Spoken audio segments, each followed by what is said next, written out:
What's up everyone? Welcome back to my channel, Razimor, Apter. I'm glad to see all of you back here for another week of episode. And once again, happy Pride Month. We're still in June, and even though there are no parades, this is Pride Week here in Tel Aviv officially.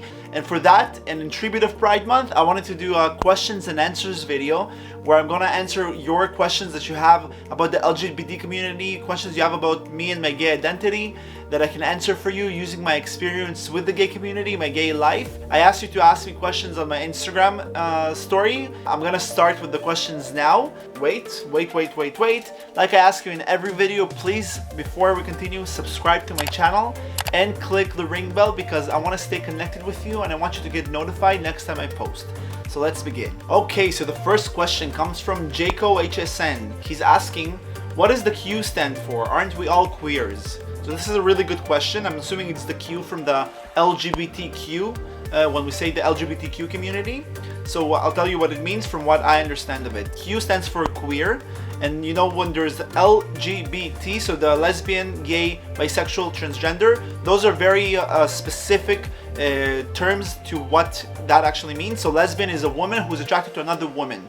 It's very specific. Now, not everyone feels 100% with their sexual identity, their sexual orientation, or even their gender. Many people, especially teenagers, are still trying to figure themselves out, and many of them like to consider themselves as queers and not necessarily limit their sexual orientation or identity to one specific identity like lesbian or gay. So the queer identity is something that came up with the awareness of adolescence and how we're still trying to figure ourselves out and question ourselves, and as including our identity. So queer is something that many teenagers and even adults find themselves connecting with much better than just with one specific definition of a sexual orientation. I hope I answered your question well, Jacob. So let's go to the second question. So Valkra22 asked me, do you have a gay radar, which is also known gaydar, if you didn't know. So I personally do have a really good, well-functioning gaydar. When I was in the closet, and anyone who I guessed was gay or either bi or not necessarily 100% straight in high school or in other places like my dance school, I could easily identify or almost easily identify who was gay and who was not gay and who was not 100% straight too. I remember there was this one guy from my dance. I used to do Latin dancing for 3 years and then hip-hop for 2 years. So there was this one guy in my hip-hop class, and I remember in the past there used to be this thing on social media called Anonymous, and you can ask someone questions without showing what your name is. So he had an anonymous account, and I went on his account and I was like, is that true that you're bi? Is that true that you're gay? He answered those questions. Obviously I'm not, like of course I'm not. And I remember going to dance school the next day, and I saw the guy there yelling at his girlfriends saying, was it you like asking those questions? Like I knew it was you. And I felt so bad because I was still in the closet myself, and I know how it feels when you're in the closet and someone suspects that you're gay and you still haven't come out yet. So now that I understand the damage that I did to him in the past, and I'm fully sorry about it and I apologize about it. But I remember that confirmed that my gaydar was good. And today too, I can easily tell, or almost 100% right, when I can detect if a child is going to be gay or not, or if a teenager is gay or not, or even an adult who's still in the closet. I guess pretty often correctly, and some people even credit me for it. So yes, I do have a gaydar, or gay radar. So to the next question. איך זה שאתה כל כך יפה ומושלם? איציק TLV.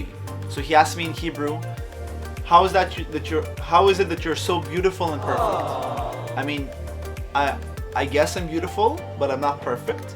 But I guess in your eyes I'm beautiful and perfect, and in my eyes you're gorgeous and handsome and perfect too, and that's why I'm with you. And all the imperfections you have, I love them even more. So that was my husband, Isik TLV. Follow him on Instagram. He has a lot of sexy pictures. Let's go to the next person from JJITman24 from Instagram. He asked me, how did your family react when you came out to them? Interesting question, because I actually made a whole video about it. It's right here. It's my coming out story, and I really recommend for you to go on it and watch it because I go into very specific details there. So in a very short way, I will answer the question. My family, initially, I'll separate my family into two. So I have my brother, my cousins, my uncles, my aunts, everyone in this box that I put them in one box because most of them, even though they were like sort of shocked, some of them were shocked, some of them were actually expected it that I'm gay.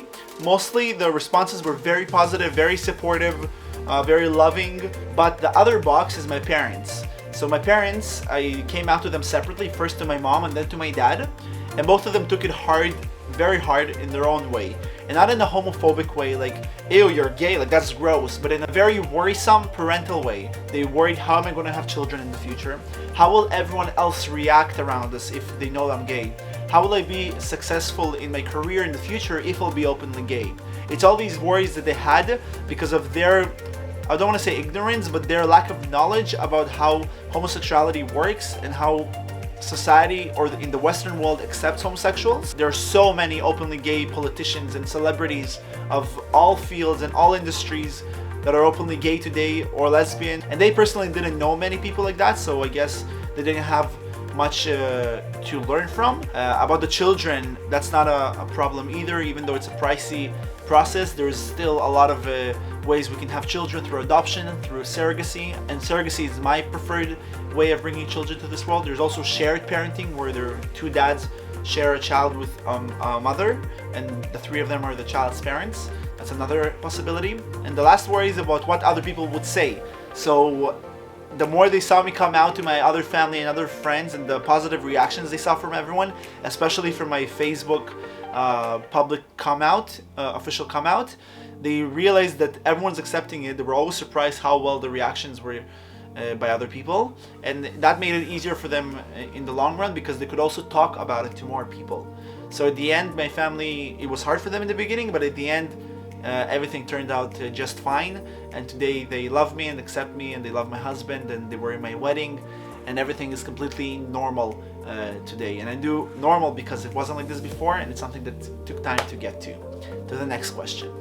So the next question is from Daniel Kaplun Photos. He's asking me, is anyone else in your family LGBTQ+? So I know of one cousin in my family who is homosexual. So my dad has this cousin. My dad's mother and that cousin's mother are sisters.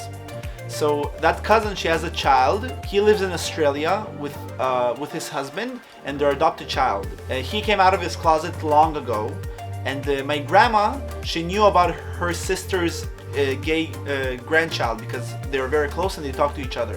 When I came out to my grandma, it was a very easy come out experience because my grandma already knew about this, and she knew about this cousin that existed there, and she knew that it exists. That cousin in Australia, his name is Yosef.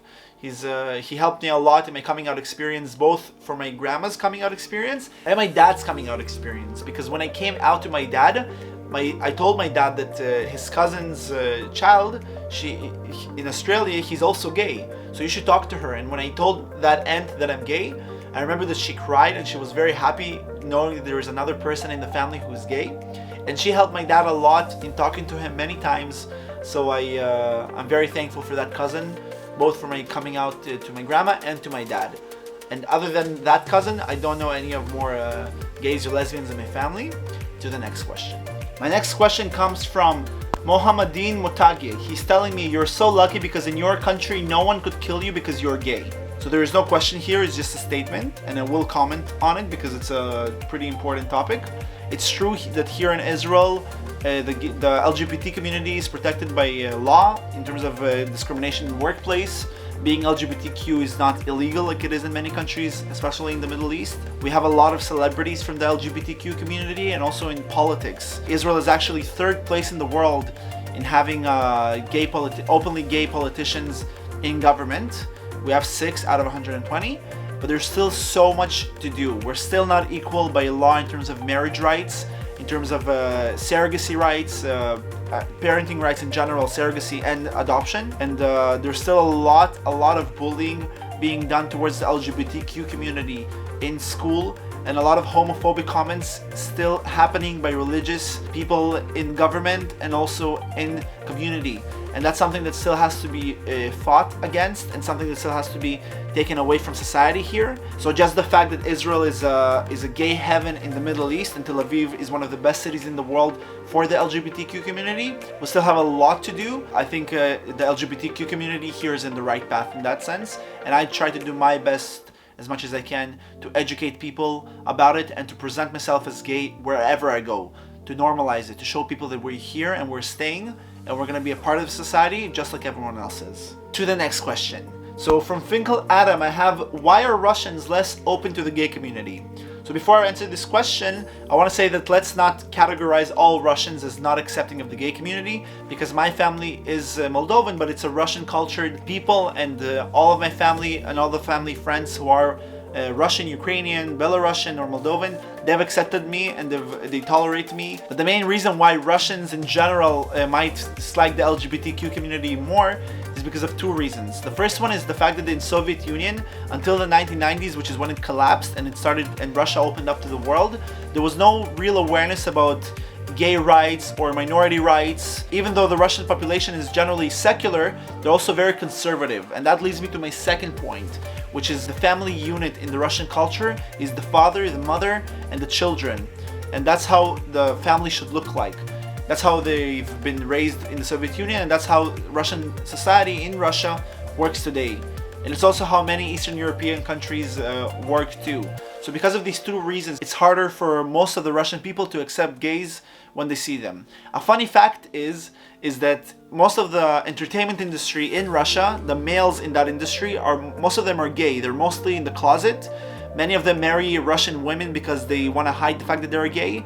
And they're all known to everyone, and everyone knows that they're gay, but they can never speak about it in the media. But even though with all this, I've personally met a lot of Russians that accept the gay community and accept us as who we are and are also for our equal rights by law. And that's what I have to say about the Russian people. I have two more questions left. So this is the second last question. It's by Anat.Morderer. So she's asking me, how do gays see the lesbian community? This is a very interesting question, because for me, I thought that seeing the lesbian community should be something natural the same way as the gays. But even though lesbians and gays are in the same community in terms of the rights that they want to achieve and the acceptance they want society to have towards them, and some of the things they have to go through when they grow up in terms of accepting themselves. And I personally know only 2 full-out lesbians in my life. Like I've seen many, I've met many, but I don't know of too many, and I'm not close to too many. And it's very similar to how we gays like to be in our own community, and we don't have too many friends who are from the straight community. And it same goes with the lesbian community. They're a community of themselves in the sense of girls interacting with girls and what they're interested in. And it's not always what we gays are interested in. So we're not very mixed up. We're only mixed up when it comes to chanting for our rights. Yes, for gay rights, we're gonna achieve our rights and we're gonna achieve acceptance in society. But only in the LGBTQ community are we connected, and in everything else we're pretty separate. At least that's how I see it. I generally love my lesbians, the ones that I know, and I love the fact that I see women being very happy with who they are and being brave enough to show their real sexual identity, because even though we are in pretty equal society, men and women wise, there's still a lot of hardships that females and women have to go through that men don't necessarily feel. And when a girl is brave enough to come out of the closet and be lesbian and to be open with it in a society like Israel, which is still very traditional in many senses, I find it something to be proud of and to respect in today's society. So that's what I have to say about that question. So this last question comes from Perpetual Observer, and he's asking me, what can the LGBTQ community do for the straight community? And when I first saw this question, it took me some time to come up with an answer or even agree with the fact that I have to answer this question. Because in my head, we still try to achieve so much and to ask from the straight community to recognize us as who we are, to accept us, and to help us become equal under the law like they are. But in a general sense, it's a pretty legit question coming from the other side, because what they see, what many straight people see, is that we're always asking and demanding and we're shoving all these parades in their faces. And many people feel like a lot is being asked from them, but they don't see the use that they can have from our community to them. So what I have to answer for that is that us as LGBTQ members who are a minority and who are fighting for their rights, I feel like that's really what we're bringing to society. I think that if the straight community accepts us, we're kind of liberating them from the ignorance, and we're opening them up to a new, open, and liberal mindset. And when I mean liberal, I don't mean not religious or not traditional or not conservative.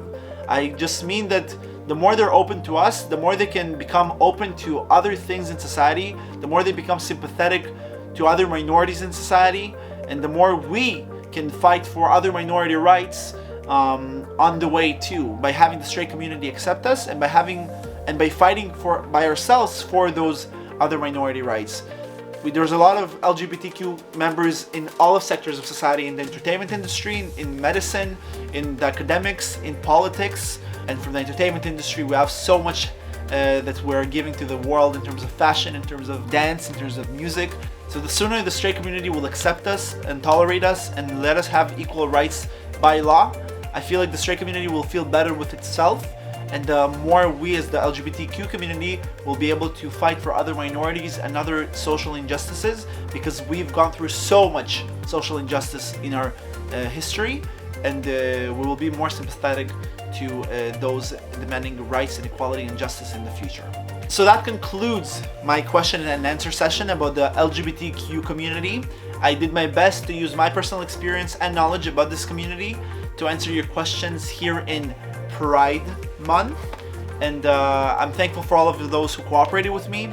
If you would like for me to do more of these questions and answer sessions, please comment in the comments below or tell me personally. But before you leave and before you're getting excited for my next week's video, please like this video, comment again whatever your thoughts are about this video, and answer the question that I asked you in the middle of the video, and subscribe to my channel, because I want to be connected with you as much as possible. Follow me on Instagram, and don't forget to click that ring bell so next time I post, you get that notification on your screen. This was Razimor Apter. Thank you for viewing my video this week. I'll see you next week, as in every Wednesday. Bye!